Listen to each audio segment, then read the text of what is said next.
கல்லும் நடுங்குகிற கார்த்திகை குளிரில் கந்தகம் மணக்க நடைபெறுகின்ற என் உள்ளம் கவர்ந்த கள்வன் உதயநிதி ஸ்டாலின் அவர்களின் பிறந்த நாள் நிகழ்விற்கு தலைமை தாங்கி சிறப்பித்திருக்கின்ற கிழக்கு மாவட்ட இளைஞரணி துணை அமைப்பாளர் ஆரையூர் தம்பி CJ பிரபு அவர்களே, இந்த நிகழ்ச்சிக்கு முன்னிலை ஏற்று சென்னை கிழக்கு மாவட்டத்தை வெற்றிகரமாக வினைத்திட்பத்தோடு இயக்கி வருகின்ற மாவட்ட கழகத்தின் மதிப்பிற்குரிய செயலாளர், நூறாண்டு கால அறநிலையத்துறையின் வரலாற்றில் சேகர் பாபு எட்டிய இடத்தை இதற்கு முன் எவரும் எட்டவில்லை என்ற ஒரு சரித்திரத்தை சமகால தமிழகத்தில் படைத்துக் கொண்டிருக்கின்ற மாவட்ட கழகத்தின் செயலாளர், படை நடத்துவதில், பகை குன்றை உடைத்து எறிவதில், களமாடும் தொண்டர்களை வாரி அணைப்பதில், எதிரியை குறிபார்த்து வீழ்த்துவதில், ஆட்கொண்ட இயக்கத்திற்கு அணி திரட்டுவதில், ஏற்றுக்கொண்ட தலைவனுக்கு விசுவாசமாக இருப்பதில் முந்தி நிற்கிற மாவட்ட செயலாளர் சேகர் பாபுதான் என்று அந்திவானமும் வழிமொழிகிற இடத்தில் இருக்கிற மாண்புமிகு அண்ணன் சேகர் பாபு அவர்களே, கழகத்தின் பொறியாளர் அணியின் துணை செயலாளரும் ஆணாக பிறந்த தமிழன்னை, என்னைப் போல் 1000 பேரை உருவாக்கிய ஞான பண்ணை, திராவிட முன்னேற்ற கழகத்திற்கு அறிவியக்கம் என்கிற தகுதியை வாங்கி தந்த பேராசிரியர் அவர்களினுடைய பேரன், வில்லிவாக்கம் தொகுதியின் சட்டப்பேரவை உறுப்பினர் வெற்றி திருமகன் தம்பி வெற்றியழகன் அவர்களே, இந்த நிகழ்ச்சிக்கு வடிவம் தந்திருக்கின்ற 6வது மண்டல குழு தலைவரும் பகுதி கழகத்தின் செயலாளருமான அளக்க முடியாத அன்பின் சின்னம் குபி ஜெயின் அவர்களே, வில்லிவாக்கம் கிழக்கு பகுதி செயலாளர் வாசு, இளைஞரணி அமைப்பாளர் லோகேஷ், பொதுக்குழு உறுப்பினர் சாவித்திரி வீரராகவன், தலைமை பொதுக்குழு உறுப்பினர் TV செம்மொழி, மகளிரணி அமைப்பாளர் சுதா தீனதயாளன், மாணவரணி அமைப்பாளர் வானவில் விஜய், 97வது மாமன்ற உறுப்பினர் லதா வாசு, தொழிலாளர் அணி செயலாளர் R வரதன் உள்ளிட்ட கழகத்தின் நிர்வாகிகளை, இந்த நிகழ்ச்சியில் கலந்து கொண்டு சிறப்பித்திருக்கின்ற வணக்கத்திற்குரிய மேயர், என் ஆருயிர் தங்கை, தொண்டால் பொழுதளக்கின்ற பிரியா ராஜன் அவர்களே, வெட்டுப்பாறையில் வெங்கலமணி உருண்டோடுவதைப் போல உரையாற்றி அமர்ந்திருக்கின்ற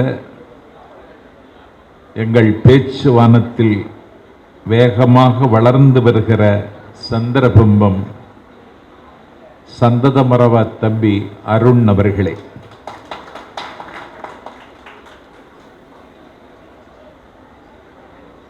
ஆங்கில பேராசிரியரும்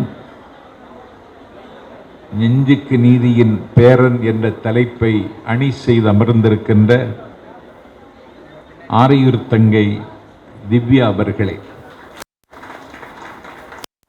நன்றி உரை ஆற்ற காத்திருக்கின்ற தீனதயாளன் அவர்களே, யாரை விடுப்பது யாரை தொடுப்பது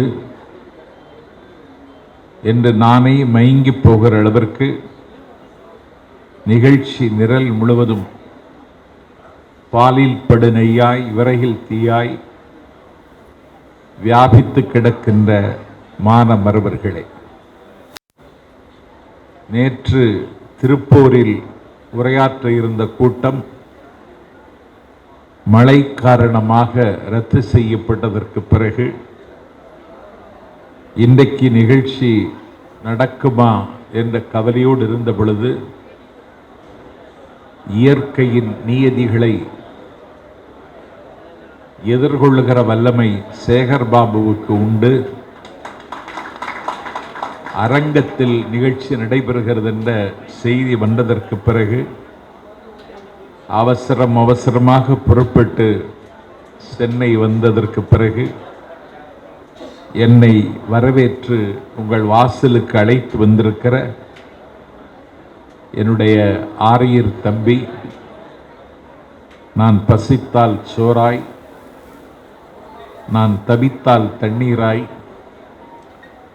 என் கனவுகளுக்கு சிறகாய் காலந்தந்த கொடை தம்பி காரைக்குடி சுப்பிரமணியன் அவர்களே, அரங்கம் நிறைய அமர்ந்திருக்கின்ற பால் நிறைந்தூட்டும் பரிவுள்ள தாய்மார்களே, கழகத்தின் காவலர்களே, எல்லாவற்றுக்கும் மேலாக காலத்தால் சீலத்தால் மூத்த மாவட்ட அவைத்தலைவர் அண்ணன் ஏகப்பன் அவர்களே, முத்து தமிழில் நிகழ்ச்சியை தொகுந்து வழங்குகிற கழகத்தின் சொற்பொழிவாளர் இந்திரஜித் அவர்களே, ஜனநாயகத்திற்கு உப்பாகவும் சர்க்கரையாகவும் இருக்கின்ற ஏடுகளின் ஊடகங்களின் பெருமைக்குரிய நிருபர்களே, வணக்கம். ஊரெல்லாம் மழை, வானம் அறுந்து கீழே விழுந்தது மாதிரி வடகிழக்கு பருவமழையின் தாக்கமும் வீச்சும் நம்மை நேரடியாக பாதித்திருக்கிற நேரம். ஊரெல்லாம் மழை. யுகக்கவிஞன் பாரதி அன்றைக்கு எழுதினான், மரத்தின் மீது மழை, மாடியின் மீது மழை, கோபுரத்தின் மீது மழை, வீதியெங்கும் மழை, தெருவெங்கும் மழை, திசைதோறும் மழை, எல்லா இடமும் ஈரமாகிவிட்டது, உலர்ந்த தமிழர்கள் ஒருவன் கூட இல்லை என்று யுகக்கவிஞன் பாரதி அன்றைக்கு எழுதினான். நான் யுகக்கவிஞன் பாரதிக்கு சொல்வேன், நூற்றாண்டு கால சோம்பலுக்கு பிறகு, நூற்றாண்டு காலத்திற்கு பிறகு தமிழின் சோம்பலை முறித்த எங்கள் யுக கவிஞனே, அடிமையாகவே பிறந்து அடிமையாகவே மறைந்த ஆன்ம சுதந்திர கீதமிசைத்தவனே, திருவல்லிக்கேணி யானை தின்று தீர்த்துவிட்ட தமிழ் கரும்பே, ஊரெல்லாம் திருக்குறள் என்பதை இங்கே வந்து பார்த்தால் தெரியும். Keep the gunpowder dry ஆங்கிலத்தில் சொல்வார்கள். எங்கள் துப்பாக்கியில் இருக்கக்கூடிய மருந்துகள் ஈரமாகாமல் இருக்கின்றன என்பதை தம்பி அருண் தன்னுடைய பேச்சில் இங்கே நிரூபித்து காட்டினார். தம்பி உதயநிதி ஸ்டாலினுக்கு பிறந்த நாள் விழா. அவருக்கு பிறந்த நாள் கொண்டாடுவதில்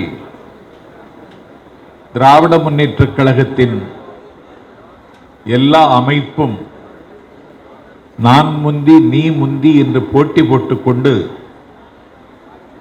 உதயநிதியின் பிறந்த நாளை அன்னை தமிழகத்தின் 8 திசையிலும் 16 கோணங்களிலும் நாளும் நடத்தி கொண்டிருக்கிறார்கள். உதயநிதியின் பிறந்த நாளை கொண்டாடினால் ஏதாவது கிடைக்கும் என்ற சுயலாபம் கருதி கொண்டாடுகிறார்களா?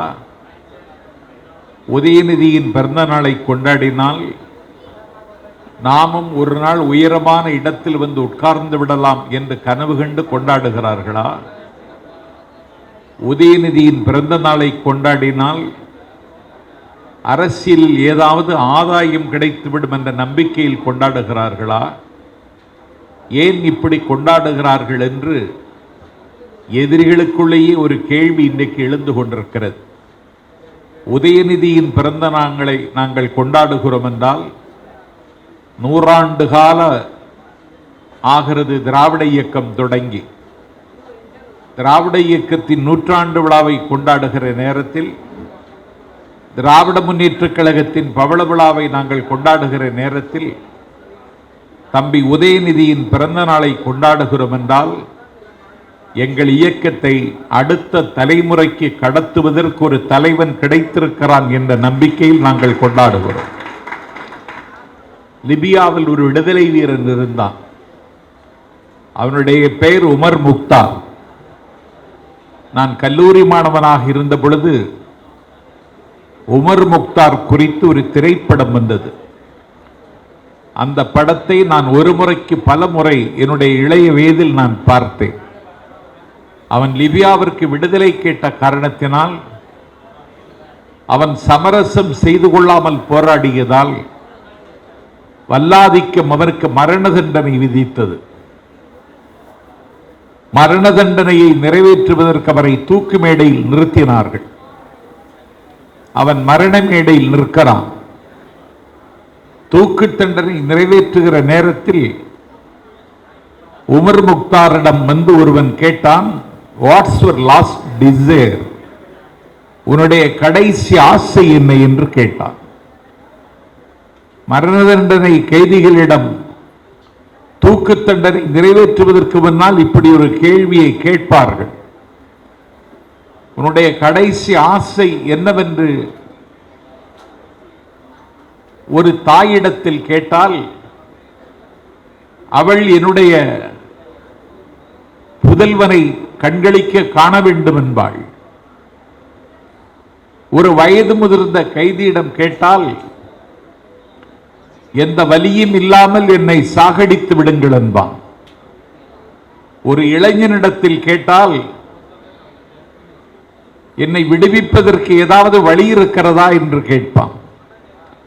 ஒரு 70 வயதை கடந்த லிபியாவின் விடுதலை வீரன் Omar Mukhtar what's your last desire என்று கேட்ட பொழுது, நான் ஓதிக்கொண்டிருக்கிற திருக்குர்ஆனை எனக்கு தாருங்கள் என்று கேட்டான். திருக்குர்ஆன் அவருடைய கையில் கொண்டு கொடுக்கப்பட்டது. அவர் திருக்குர்ஆனை படிக்க வேண்டும், இல்லாவிட்டால் ஓத வேண்டும். என்னுடைய கண்ணாடியை தாருங்கள் என்று கேட்டார். என்னுடைய கண்ணாடியை தாருங்கள் என்று அவர் கேட்ட நிலையில் அவருடைய கண்ணாடி எடுத்துக்கொண்டு அவருடைய பேரன் மரண மேடை நோக்கி ஓடி வருகிறான். இதை உமர் முக்தார் பார்க்கிறார். அப்பொழுது உமர் முக்தார் சொல்லுகிறார், we will never surrender, we will either win or die, we have the next generation to fight, the generation after and next. நான் எதிரிகளிடத்திலே சமரசம் செய்து கொள்ள தயாரில்லை. வல்லாதிக்கத்திடத்திலே நான் மண்டியிடப் போவதில்லை. அடுத்த தலைமுறைக்கு என்னுடைய லட்சியத்தை கடத்துவதற்கு இதோ என்னுடைய பேரன் வந்து கொண்டிருக்கிறான். ஆகவே நான் இந்த மரணத்தை மகிழ்ச்சியோடு ஏற்கிறேன் என்று அன்றைக்கு உமர் முக்தார் சொன்னான் என்றால், எங்கள் இயக்கத்தை அடுத்த தலைமுறைக்கு கடத்துவதற்கு இதோ உதயநிதி ஸ்டாலின் ஓடிக்கொண்டு வருகிறான் என்று நான் நம்புகிறேன். I never quite despair. நான் நம்பிக்கையோடும் சோர்வில்லாமலும் இருக்கிறேன். அந்த கடமை அவர் செய்கிறார். அந்த கடமையை செய்வதற்கு ஒரு டெடிகேட்டட் பர்சனாலிட்டியாக அவர் இயங்குகிறார்.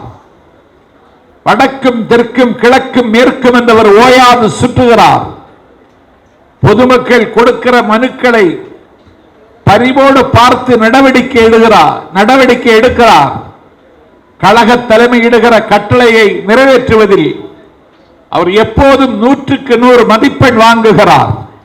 திராவிட முன்னேற்ற கழகத்தின் இளைஞரணிக்கு 1 கோடி புதிய இளைஞர்களை சேர்த்துத்தா தலைவர் அண்ணன் ஸ்டாலின் கட்டளையிடுகிறார், சேர்த்து தருகிறார்.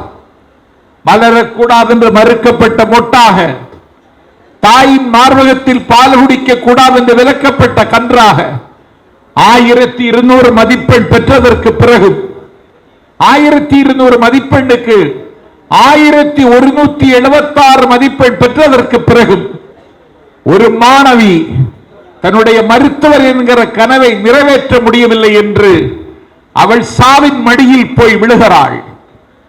ஆகவே ஒரு கருப்பு சட்டத்தின் மூலம் ஒரு அடக்குமுறை ஆட்சி கல்வியில், வேலை வாய்ப்பில், கடைத்தட்டில் இருக்கிற மக்களை கரை சேர விடாமல் தடுப்பதற்கு போடுகிற இந்த நீட் என்கிற கொடுமையை எதிர்த்து இன்றைக்கு 1 கோடி கையெழுத்தை பொதுமக்களிடத்தில் பெற்று குடியரசுத் தலைவரிடத்தில் உதயநிதி ஸ்டாலின் கொடுக்கிறார்.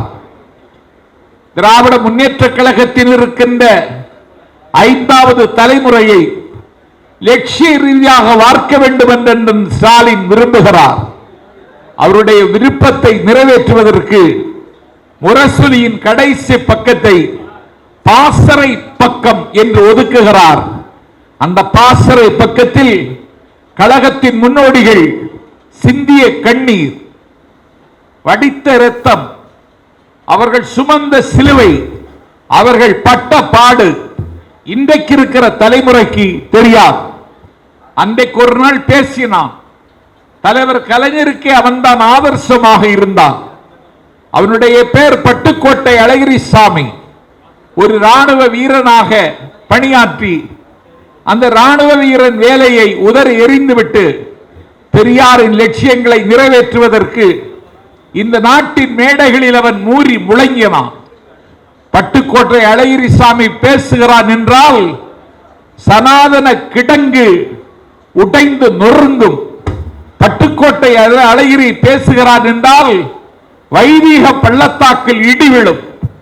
அவன் பேச ஆரம்பிக்கிறான் என்றால் ஒரு பூகம்பம் வெடித்தது போல், ஒரு எரிமலை வெடித்து சிதறி உலகத்தின் செல்வம் கொடுத்த பாம்பி நகரம் உருத்தெரியாமல் அழிந்தது போல் அழியும். அப்படி பேசுவான் பட்டுக்கோட்டை அழகிரிசாமி.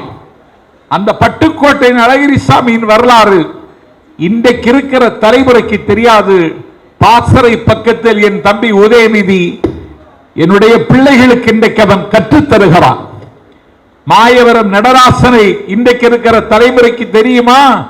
தெரியாது. அவர் பெரியாரின் பெரும் தொண்டர். சட்டமன்றத்தில் அதிக கேள்வி கேட்டவன் மாயவரம் கிட்டப்பா.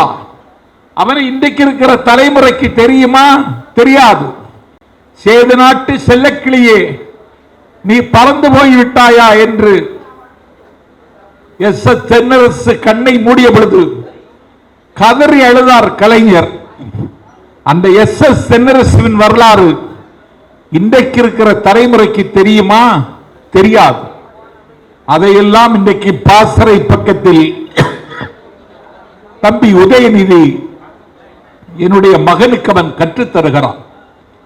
இன்னும் சொல்லப்போனால் ஒரு கொள்கைக்காக நோ காம்ப்ரமைஸ், சமரசம் செய்து கொள்ளாமல் அவன் உறுதியாக இருக்கிறான்.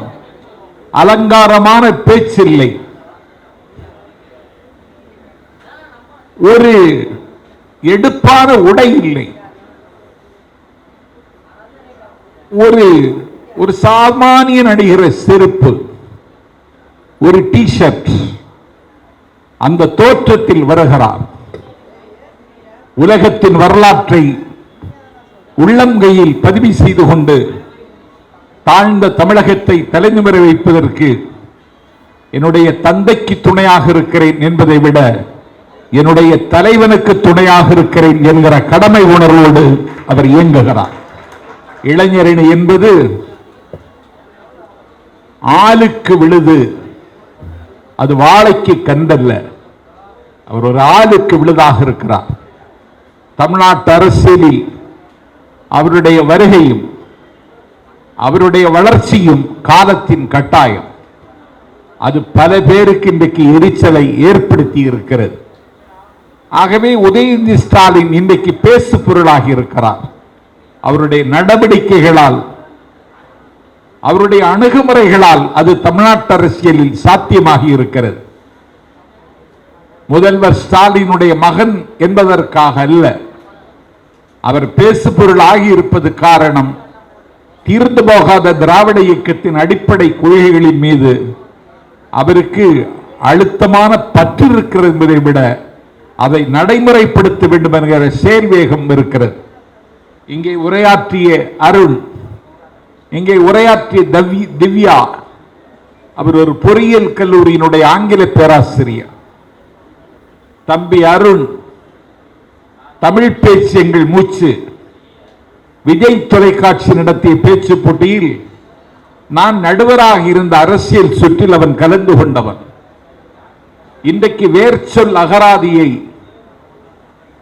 இன்றைக்கு தேடிக்கொண்டிருக்கிற ஒரு ஆய்வாளர். இவர்களை யாருக்கு தெரியும்?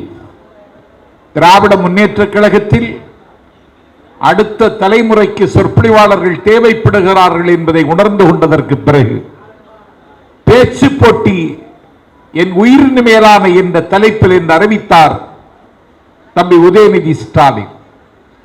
உலக வரலாற்றில் திமுக நிகழ்த்திய இந்த அதிசயத்தை இதுவரைக்கும் எந்த இயக்கமும் நிகழ்த்தவில்லை. பேச்சு போட்டிக்கு அழைப்பு விடுத்தவுடன் பங்கு கொள்வதற்கு பெயர் தந்தவர்களின் எண்ணிக்கை 70,000 பேர். மாவட்ட தலைநகரங்களில் பேச்சு போட்டி, அதிலே தெரிந்தெடுக்கப்பட்டவர்களை மண்டல அளவில் பேச்சு போட்டி, மண்டல அளவில் தேர்ந்தெடுக்கப்பட்டவர்கள் 903 பேர்.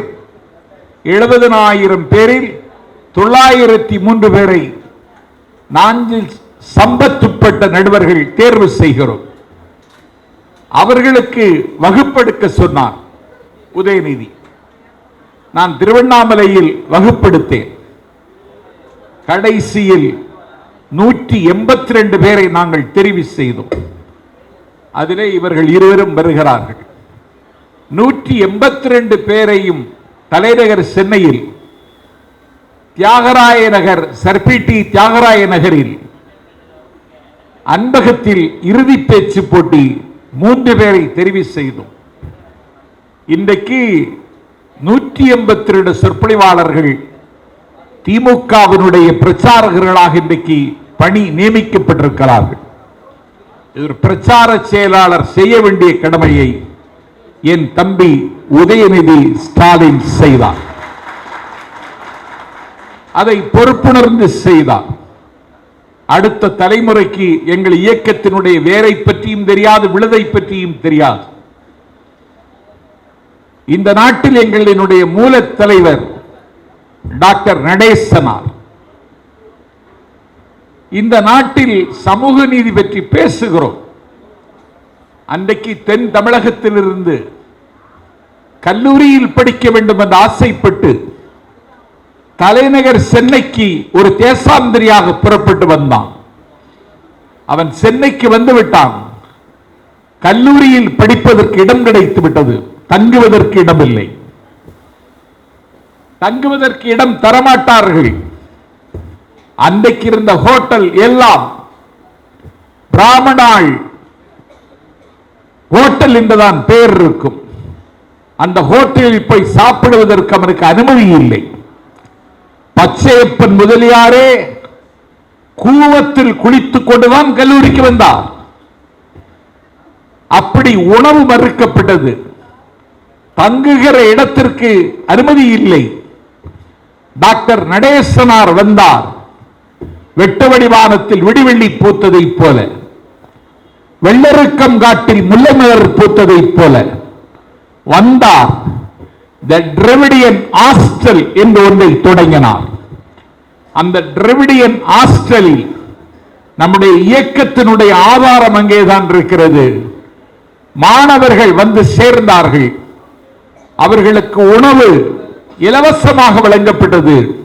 அந்த டிரெவிடியன் ஹாஸ்டலில் படித்த மாணவர் தான் இந்தியாவினுடைய நிதித்துறை பினான்ஸ் மினிஸ்டராக இருந்த சர் ஆர்.கே. சண்முகம் செட்டியார்.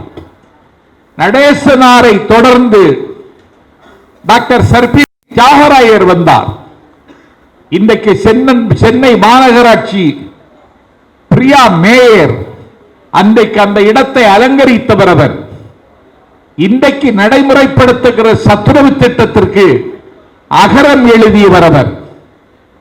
தமிழ்நாட்டினுடைய தங்க மகுடம், முதலமைச்சர் இந்த மகுடம், நான் இந்த மகுடத்தை ஏற்க விரும்பவில்லை, அதை இன்னொருவருக்கு பரிந்துரைக்கிறேன் என்று தன்னை தேடி வந்த முதலமைச்சர் மகுடத்தை தாரை வார்த்து கொடுத்தவர் வெள்ளுடை வேந்தர் சர்பிடி தியாகராயர். லண்டன் வட்டமேசை மாநாட்டில் பேசியவர் டி.எம். நாயர், புகழ்பெற்ற மருத்துவர். லண்டனிலே அவருடைய உயிர் பிரிந்தது. ஆகவே திராவிட இயக்கம் என்கிற இந்த நூற்றாண்டு விழா காணுகிற இயக்கத்திற்கு 3 தலைவர்கள் இன்றைக்கு முகம் தந்தார்கள், முகவரியாக இருந்தார்கள். இன்றைக்கு இருக்கிற தலைமுறைக்கு தெரியாது. தம்பி உதயநிதி ஸ்டாலின் சொன்னார், இதை நாடு முழுக்க இருக்கிற இளைஞர்களுக்கு கொண்டு சேர்க்க வேண்டும், பாசறை கூட்டங்கள் நடத்த வேண்டும், நீங்களும் உரையாற்ற வேண்டும் என்று தமிழ்நாடு முழுவதும் நடந்த பாசறை கூட்டத்தில் நான் ஒரு வகுப்பெடுத்த ஒரு பேராசிரியரை போல நான் வகுப்பெடுத்தேன். இந்த அதிசயத்தையும் அந்த தம்பிதான் நிகழ்த்தினான். 100 ஆண்டு கால திராவிட இயக்க வரலாற்றில் ஒரு லட்சியம் சார்ந்து இயங்குகிற இளைஞனாக அவர் தன்னை நிலைநிறுத்திக் கொண்டார். அவரை தமிழ்நாடு இன்றைக்கு ஆச்சரியத்தோடு பார்க்கிறது. அவருடைய பிறந்த நாளை நாங்கள் கொண்டாடுகிறோம். இன்றைக்கு அவருக்கு பிறந்த நாள். இன்றைக்கு அவரோடு மல்லு கட்டுவதற்கு சில பேர் முன்வருகிறார்கள் என்பதை தம்பி அருணும் தங்கை திவ்யாவும் ஜாடை மாடையாக சொன்னார்கள். எதிரிகள் வரலாம், அறையூவல்கள் வரத்தான் செய்யும். அடுத்த குருஷேத்திர யுத்தம் சமீபித்து விட்டது. ஆயுதங்களை எதிரிகள் கூர்தீட்ட ஆரம்பித்து விட்டார்கள். அன்றைக்கும் அப்படித்தான். தகடூர், இன்றைக்கு தர்மபுரி, அந்த மண்ணை ஆண்ட மன்னவனுடைய பேர் அதிகமானோடு சண்டைக்கு வர வேண்டும் என்று தொண்டைமான் விரும்பினான், ஆசைப்பட்டான், மல்லுக்கு நின்றான். தொண்டைமான் அதிகமானோடு சண்டைக்கு வருகிறான் என்ற செய்தி கேள்விப்பட்ட தகடூர் அவைக்களத்தின் புலவராக இருந்த அவ்வை பெருமாட்டி தொண்டைமானிடத்தில் தூதுக்கு சென்றாள். அவள் தொண்டைமானை சந்தித்து விட்டு சொன்னாள், நீ அதிகமானோடு சண்டைக்கு வர விரும்புகிறாய், அவனுடைய உலைக்களத்தை நீ போய் பார். அங்கே ஈட்டிகள் அதனுடைய நுனி முறிந்து கிடக்கும். அங்கே வாட்கள் தன் கைப்பிடியை இழந்து கிடக்கும். அங்கே அம்புகள் கூர்மையை இழந்து கிடக்கும். அவனுடைய உலைக்களம் முழுவதும் ஆயுதங்கள் எல்லாம் சிதைந்து சிதலமாகி கிடக்கும். என்னவென்றால் அது பல போர்க்களை கண்ட ஆயுதங்கள். உன்னுடைய உலைக்களத்தில் இருக்கிற ஆயுதங்களை பார்க்கிறேன். நீ எண்ணெய் பூசி வைத்திருக்கிறாய், அதன் மேல் மயில் பீலி மாலை எண்ணி அணிந்து வைத்திருக்கிறாய். இவ்வே பீலி அணிந்து மாலை சூட்டி உன்னுடைய ஆயுதங்கள் அடுக்கி வைக்கப்பட்டிருக்கின்றன. அதிகமான உலைக்களத்தில் கிடக்கிற ஆயுதங்கள் பல போர்க்களங்களை கண்டு நுனி சிதைந்து கிடக்கிறது. பல களங்களை கண்ட ஆயுதங்களோடு மாலை சூட்டி வைத்திருக்கிற ஆயுதங்கள் போருக்கு போகுமானால் உன்னுடைய நிலைமை என்னாகும் என்று யோசித்து பார் என்று தொண்டைமானிடத்தில் அன்றைக்கு அவ்வை சொன்னாள். நாங்கள் பல போர்க்களங்களை கண்டவர்கள், பல ஆயுதங்கள் எங்கள் கையில் இருக்கிறது. ஆகவே புதிய ஆயுதங்களை கண்டு பயப்பட வேண்டிய அவசியம் இல்லை என்று அன்றைக்கு தொண்டைமானுக்கு நினைவூட்டினாள் அவ்வை. அதைத்தான் நானும் இங்கே நினைவூட்டுகிறேன். ஆகவே போருக்கு நாம் தயாராவோம், அணிவகுப்பை பலப்படுத்துவோம். உதயநிதியின் பெயரை உச்சரித்துக் கொண்டு நாம் முந்தி எழுவோம். தாமதித்தால் எதுவும் நேரலாம். தோழர்களே, இந்த பூமி பந்தை உலுக்குங்கள் என்று நாம் முரசறைவோம். இது கார்த்திகை திங்கள், இது டிசம்பர் திங்கள். ஒரு யுத்தகாலம் சமீபிக்கிற பொழுது அதை எதிர்கொள்வதற்கு நாம் அணியமாவோம்.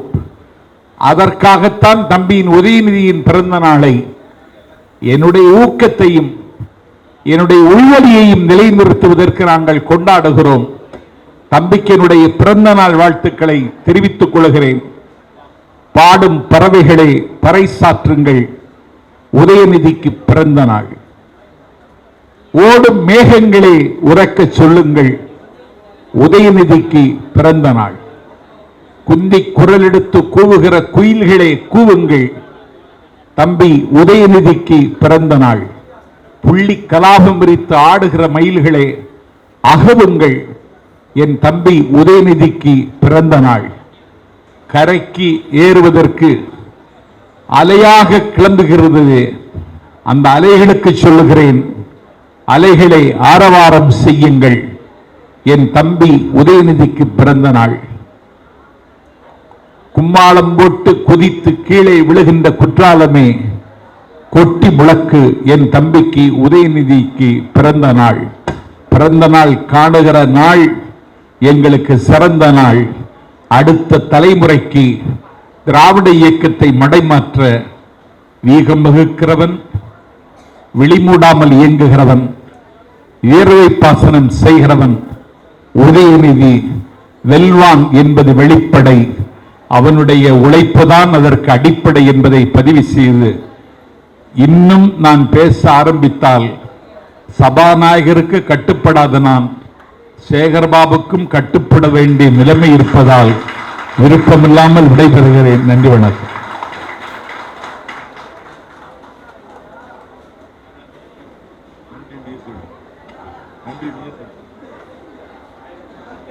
ஒரு பிறந்த நாளை இலக்கிய விழாவாக, ஒரு அரசியல் கூட்டத்தை தலைசிறந்த இலக்கிய விழாவாக